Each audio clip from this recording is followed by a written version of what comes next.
Okay, can everybody hear me? Yeah. Okay, thank you very much. Just a second. Okay. Thank you very much for the opportunity to speak here today.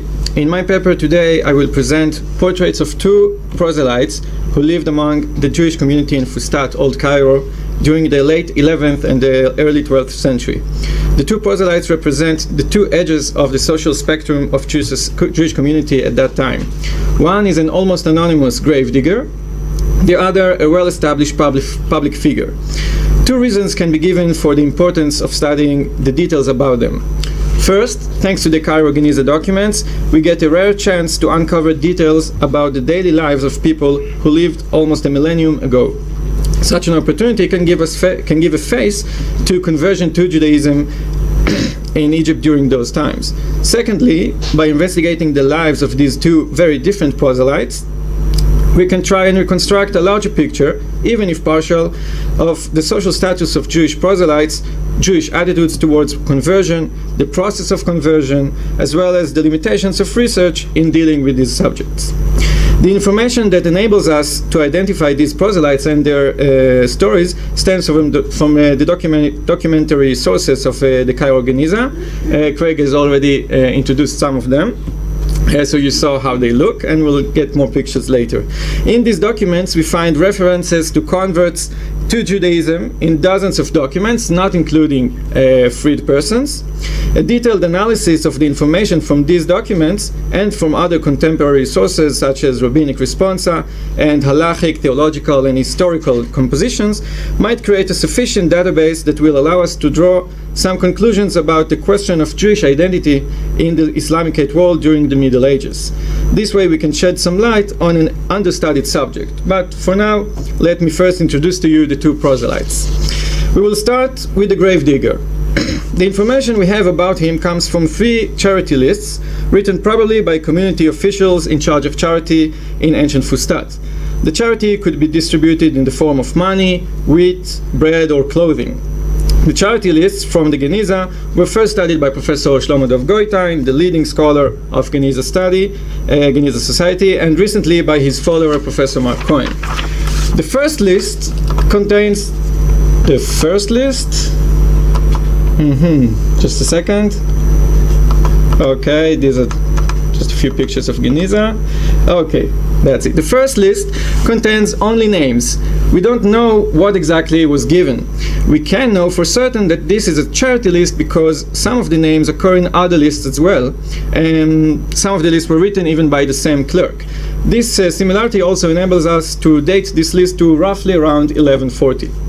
One of the names in the list is Ibrahim el-Ger el-Hafar, Ibrahim the proselyte gravedigger. These 3 words give us the basic facts. There was a needy proselyte in Fustat. His name was Abraham, and he was a gravedigger, meaning from one of the lowest strata in the Jewish community. This information, as limited as it is already much more than we can say about many other persons in this list. A second list bears the heading a list of clothes for the poor, the year 1451, which corresponds to about 1140. Every needy person in this list received a dress. Among them, we can see here, appears one Imra'at el-Ger el-Hafar, the wife of the proselyte gravedigger. So we learned that Ibrahim was married, and we don't know why his wife got the dress in this case. The third list is the most interesting one. The list contains about 100 names of needy persons and how much wheat should be given to each one. This list is also from around 1140 in light of the recurring names. What is interesting in this specific list is that someone added notes referring to some of the names. To some, a note was added, for example, saying halakha, died. To others, gone or missing. About one of them, a note was added saying, note from the Rais, the head, this man should not receive anything. Next to some of the names, the note reads, doing well. One of these needy persons who was getting better, was doing well, is El-Ger el-Hafar, the proselyte gravedigger. It was written in the plural, Liaslahin, meaning probably him and his wife that we already met, or maybe his family. We know that this list is later than the addresses list, since some of the persons from that list are already dead here. This way we can also know that the proselyte was doing well with his family sometime around or a little bit after 1140. So far, this is what we learn about our proselyte. His name was Abraham. He worked as a grave digger. He was married at least around 1140 and needed charity frequently. Later we will see if all this information is indeed verified. Let us move on to the second proselyte, the donor. In the Geniza, we find not only charity lists of needy persons, but also lists of donors. A few of them mention the name Abu al-Khair al-Ger. Goitan has already noticed this recurring name for proselytes in Geniza documents and wondered whether Abu al-Khair, which he translated as Mr. Good, was a popular name for proselytes. But most of the documents mentioning this name are from the last 2 decades of the 11th century, as I shall describe. Only one debated document was written probably around 1050. Therefore, I think that it is more reasonable to assume that there was one wealthy proselyte named Abu al-Khair in Fustat in late 11th century who was active in the Jewish community than to assume that there were two proselytes with the same name. So, 3 donor lists mention Abu al-Khair, the proselyte, in the late 11th century. Many of the other donors in those lists are known to us from other sources to have been successful merchants, scholars, communal leaders, bankers, and government officials. In one of the lists, Abu al-Khair donates the highest sum, 2 dinars, it's approximately an average monthly salary, and it is exactly as another person who donates in the same list, and he is called El Tiferet, the pride of the community. It seems then that Abu al-Khair was wealthy enough to donate considerable sums and was approached frequently by the community charity clerks like other members of the community elite. His impressive status is attested also in the deathbed declaration of one of the grandees of the Jewish Karaite community in Fustat, Moshe HaKohen ben Aharon. This Moshe was known to his contemporaries as Hasar Ha'adir, the mighty prince and ruler of the age, which shows that he was a high official in the Fatimid administration. He was also bearing the title Sani ad-Dawla, the exalted one of the realm. In the Ketubah of his daughter from 1082, he was styled His Honor, Greatness, Holiness, Our Master, Our Teacher, Our Lord, Our Leader, Moshe HaKohen, Banner of the Jews and the strength and joy of their glory. So when this Moshe was on his deathbed in 1085, he called some witnesses and testified in their presence that he is handing the execution of his will to Abu al-Sheikh Abu al-Khair al-Ger, who was also present. Abu al-Khair was to sell some merchandise owned by Moshe, to sell the house furnishings for the sum of at least 145 dinars, to settle different debts of this mighty prince and of others, and to compensate the mighty prince's wife, who was also present. The testator emphasized that Abu al-Khair should be trusted like 2 kosher witnesses in dealing with his money. In a later court record, the widow releases the same Abu al-Khair al-Ger from any further obligations, which shows that this will was perfectly executed. This testimony shows that Abu al-Khair was not just a donor and respected member of the community, but was also considered a discreet associate to be relied on in the most delicate personal matters of a figure like Banner of the Jews and the strength and joy of their glory. This Banner of the Jews, Moshe HaKohen ben Aharon, married his daughter to David ben Daniel, son of Gaon Daniel ben Azariah, a descendant of the house of David.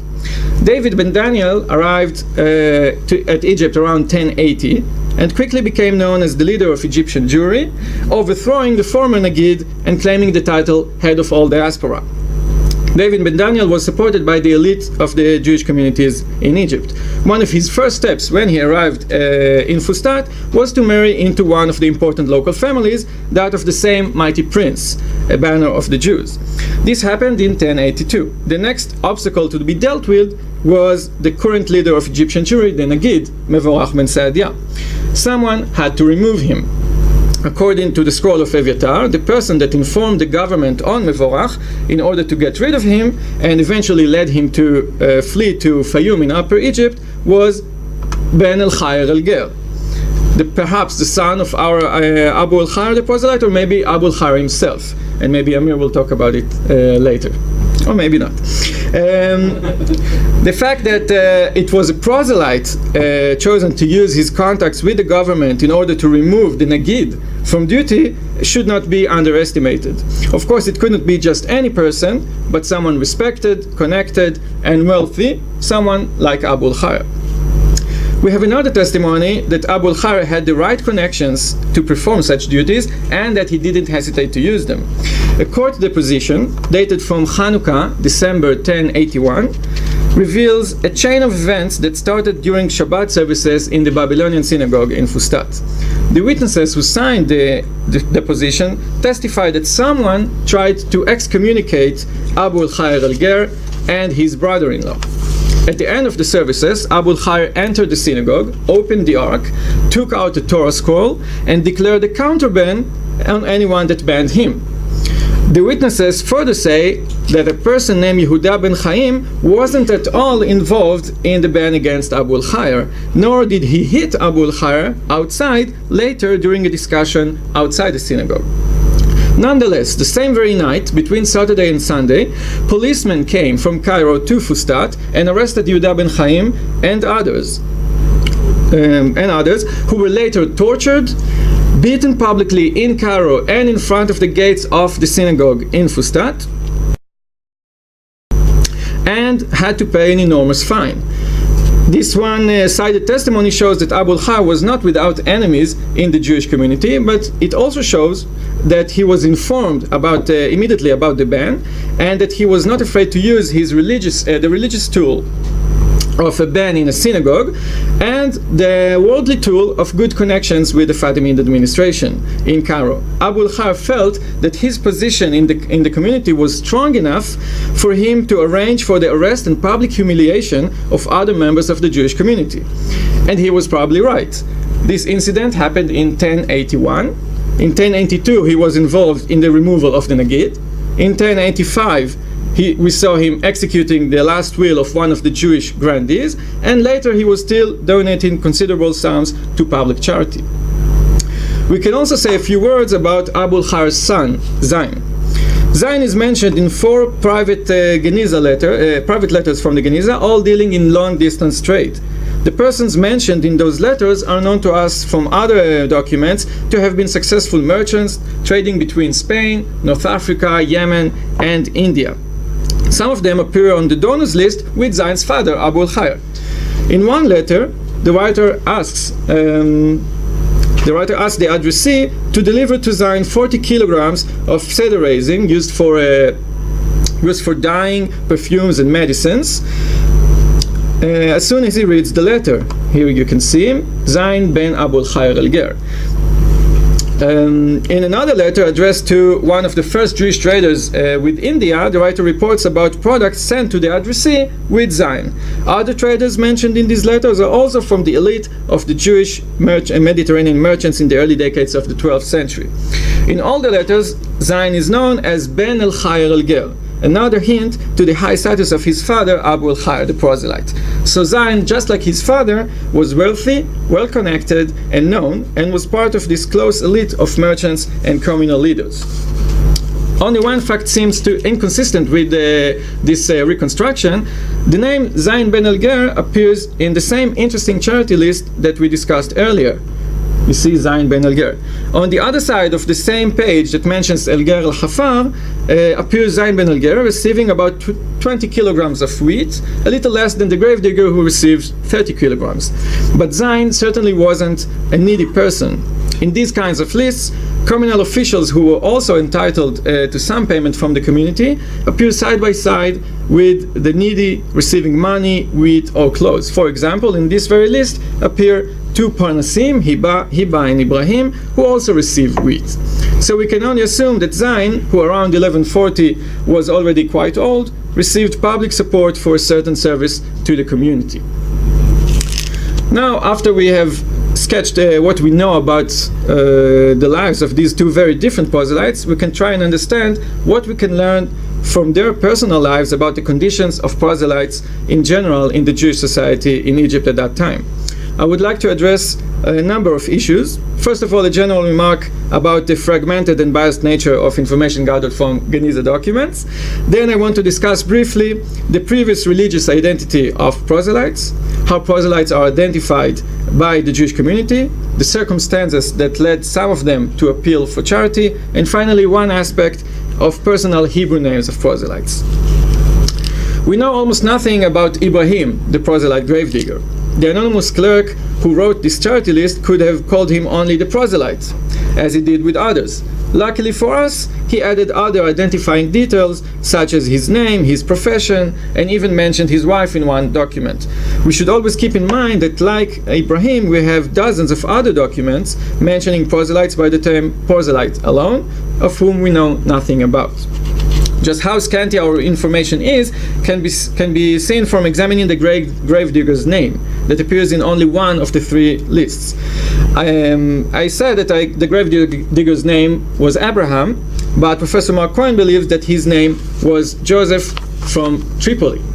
It is a simple question of how one reads the lines in the document. Okay? Should it be read Ibrahim, the proselyte gravedigger, Joseph from Tripoli, the blind, or maybe Ibrahim, the proselyte gravedigger, Joseph from Tripoli, the blind? In my opinion, the first option is much more reasonable. In any case, it is clear that it is the same name, the same proselyte gravedigger from the other two lists. But it is interesting to note that even the first name of this proselyte that we are dealing with is not beyond doubt. Despite the fragmentary nature of the information at our disposal, the gravedigger and the donor are not unique cases. Like the gravedigger, we know of other proselytes on charity lists. In the same list where we found the gravedigger's wife receiving a dress, we also find another Ibrahim El-Ger. On the latest list of the three discussed, this Ibrahim is said to be missing. What happened to this Ibrahim, the other proselyte, we do not know. The same clerk who wrote this list and the dresses list also wrote other lists as well. In one of them we find the proselyte in the Babylonian synagogue, El-Ger fi Kanisa el-Irakiyin. Other proselytes in other lists are mentioned only as Ger or Gioret, here for example Gioret, and sometimes we get a little bit more information, the proselyte from Cairo, for example, here. But proselytes were not all needy. Abu al-Khair certainly wasn't the only well-to-do proselyte in Fustat in that period. A letter sent to a certain Sayyiduna, our master, describes how when Yosef Ger HaTzedek, the righteous proselyte, arrived in Malij in the Delta, the community of Malij welcomed him with all due respect. It seems that this Joseph had good ties with the anonymous master. In Malij, he was trading in different books of Jewish literature. In the early 13th century, a person who lost his fortune writes to one of the leaders of the community of Alexandria. He requests that he be allowed to join a Sheikh al-Ajal Ibrahim El-Ger, the honorable elder Ibrahim the proselyte, who will be going on a journey to Ceuta in Morocco. We know also of proselytes donating to charity lists beside Abu al-Khair El-Ger, but unfortunately nothing else can be added about them. It is clear then that although we cannot reconstruct the exact status of proselytes in the Jewish community of 12th century Fustat, we can definitely say that the gravedigger and the donor can tell us something about the situation of other proselytes. We will never have the full picture, but few glimpses will suffice. Why did some proselytes need help from the community? It is clear why refugees or captives are mentioned as such in charity lists. It is a point to be made that proselytes probably received charity not because they were proselytes, but because they were poor. This can be seen not only from the way the charity lists are edited, mixing indiscriminately widows, refugees, orphans, community clerks, and proselytes, but also from personal letters of proselytes appealing directly to rich individuals in request for support. In these letters, the proselytes do not fail to mention their identity, and they add the appropriate verses from the Bible and the sages' ruling about the importance of helping the Ger. But even in these letters, the main reason presented in request for support is a specific economic distress. Usually the fact that the writer is alone with no one else to turn to in this foreign land. The motif of alienness and wanderings is extant in many charity request letters of other needy persons who were not proselytes. So Ibrahim, the proselyte gravedigger, like other proselytes, wasn't perceived as entitled to charity by the mere fact that he was a proselyte, that he converted to Judaism, but by his individual difficult economic situation, which, as we have seen, even might have got better at a certain point. Of course, once a proselyte needed charity, he could use the fact that he was a proselyte to his advance. The term the proselyte in itself should also be addressed. It seems that there was no added value, positive or negative, to the term, at least in these lists, and it functioned as a mere descriptive term, like saying the blind or from Tripoli. If we had only the court deposition about the events concerning the ban against Abu al-Khar, the proselyte, in the synagogue, we could have assumed that his enemies wanted to remind everyone that he was ger, a foreign, not an original part of the community. But thanks to the other documents found, we know that he was always called as the proselyte, in formal court records, in practical charity lists, and even in his son's nickname decades later. Therefore, we can conclude that the proselyte was merely a practical way of identification. Just a second.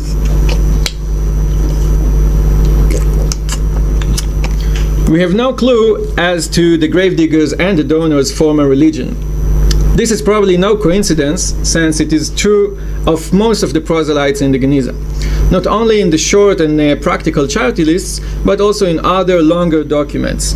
In some cases, we know the proselytes came from Balad Rum, which means a Christian origin, either Byzantium or Western Europe, but also born Jews from there would be called Erumi or from Balad Rum. In fact, explicit information about proselytes' former religion comes only from polemical paragraphs, like parts of the scroll of Ovadia Hager, or another proselyte from the early 11th century who is said to argue with the Gentiles, meaning Christians, as opposed to Goyim, meaning Muslims. Interestingly enough, we can recall a few cases where proselytes could have mentioned their former religion, but did not. Probably a deliberate choice. The same Ovadia, who wrote at length about his Christian origin in his scroll, received a letter of recommendation from Rabbi Baruch ben Yitzchak, the leader of the Jewish community of Halab. In this letter, the rabbi fails to mention anything about Ovadia's former religion, not even the terms such as Gentiles, Edomites, idol worshippers, and such. This is the same in a letter written in Judeo-Arabic on behalf of an elderly woman from Upper Egypt who writes to the Nagid about her wish to become Jewish. Another letter of recommendation was given to a poor female proselyte who had to run away from her original family. Her Jewish husband was later killed in anti-Jewish riots, and her son and daughter were taken captive. The letter was given to her in order to help her collect a sufficient sum for ransoming her children. We know this proselyte was probably originally Christian, since the cities of Narbonne and Mugnot are mentioned, but nowhere in the letter itself does the writer mention any definite Christian term. This cannot be a coincidence, in my view. It seems that in most cases the proselytes and the Jewish community chose to leave the past behind, to see the proselyte as a newly born, גר שנתגייר כקטן שנולד דמי, and even this phrase in itself erases the past. It's not goy שנתגייר, it's ger שנתגייר. It wasn't goy. We don't talk about this. Last but not least, I would like to touch another topic: personal Hebrew names given to proselytes, either chosen by the proselytes themselves or given to them by others. The name of the proselyte gravedigger Abraham is interesting. It is a well-known custom to call proselytes Ben Avraham. This can be found also in Geniza documents. In a prenuptial agreement concerning the wedding gifts, the groom is Ovadia ben Elazar, and the bride Mubaraka bat Avraham Gioret. This custom is not mentioned as obligatory in halachic literature of our period, but we have testimonies for it from 12th century Europe. We already talked about Abraham ben Avraham Avinu, and here we can present an example from the Geniza, and thus far this is the only one that I know from the Geniza. Later this custom became more important, to the point that some halachic figures thought that a wedding agreement or a bill of divorce or a bill of divorce that didn't mention that the proselyte was son of Abraham or even son of Abraham Avinu Ger Tzedek was not valid. The idea at the core of this custom is, of course, the notion found in Jewish literature already in late Second Temple period and later in classical rabbinic literature, that Abraham was a proselyte or a model for all proselytes or even an active missionary. However, this notion was not accepted among all different schools in Judaism, and as Moshe Levi has recently shown, the Babylonian Talmud purposefully narrows the validity of such concepts. If the image of Abraham, the forefather, as a proselyte and a conversion model was under dispute, we can understand why Maimonides paid so much effort in his response to Ovadia Hager. Ovadia asked whether he can say in his prayer, "Our fathers." And Maimonides went a long way to show that Abraham is the father of all proselytes, and therefore proselytes are equal in status to born Jews. Maimonides wrote, "Whoever adopts Judaism and confesses the unity of the divine name, as it is prescribed in the Torah, is counted among the disciples of Abraham, our father, peace be with him. In the same way as he converted his contemporaries through his words and teachings, he converts future generations through the testament he left to his children and household after him.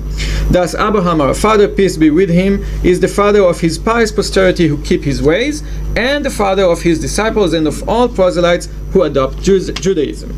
Maimonides' rhetoric efforts to equate the status of proselytes and born Jews were probably part of a heated discussion in that period, as this and other sources show. In this situation, it is certainly important that the gravedigger chose to be called Abraham. The gravedigger was not alone. So far, I have gathered Hebrew names of 20 different proselytes in Geniza documents. 5 of the 20 are named Abraham. Abraham is the most common name of proselytes found thus far in Geniza. Surely the Hebrew name chosen in the ceremony of conversion represents the proselyte's notions and his message to his new Jewish society. In conclusion, references to proselytes can be found in more than 60 Geniza documents. Many of these references do not give us much information beyond the existence of an anonymous proselyte in a charity list or a private letter. But from some of the documents we can learn a little more, not only about the individual proselyte mentioned in them, but also about other anonymous and forgotten ones. In this paper, I tried to reconstruct what we can about the lives of 2 proselytes from the 2 far edges of the Jewish community of Fustat around the year 1100, a poor gravedigger named Abraham and a rich and influential donor and his son. These 2 remote examples form the basis for a short discussion about some aspects of conversion to Judaism in 12th century Egypt. We learned that we know almost nothing about the previous lives of the proselytes, and this is probably intended. We discussed the significance of the personal name Abraham for proselytes and the social meaning of the nickname the proselyte. No doubt these were only preliminary notes, but hopefully they will form part of further research about conversion in the Jewish society in Muslim lands during the Middle Ages. Who converted and why? What was the exact procedure of conversion, the integration of proselytes into Jewish society, and other issues. This kind of research might teach us not only about conversion, whatever that is, but also about the way the Jewish society defined itself, its identity, and the ways to change identity. Thank you very much.